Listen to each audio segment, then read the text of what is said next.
रंग बरंगा जंगल, परिंदे उड़ रहे हैं, दरख्त हिल रहे हैं। एक खूबसूरत जंगल में तरह तरह के जानवर रहते थे। खरगोश उछलता कूदता दाखिल होता है। खरगोश हंसते हुए, हाँ, मैं हूँ जंगल का सबसे तेज जानवर। दूसरे जानवर, अरे वाह, खरगोश कितना तेज है। कछुआ आहिस्ता आहिस्ता चलता हुआ आता है। कछुआ मुस्कुराकर, तेजी अच्छी है मगर समझदारी उससे भी बेहतर।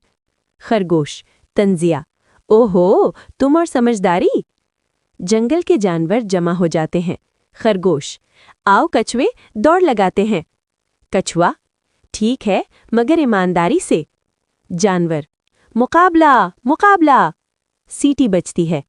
नारेटर, और दौड़ शुरू हो गई। खरगोश, देखो मैं कहाँ और कछुआ कहाँ। खरगोश दरख्त के नीचे लेट जाता है। खरगोश, कछुआ तो बहुत पीछे है, जरा सो लेता हूँ। खरगोश सोने लगता है। कछुआ आहिस्ता आहिस्ता मगर मुसलसल चल रहा है। कछुआ खुद से, बस चलते रहना है, रुकना नहीं। कछुआ इख्तितामी लकीर पार करता है।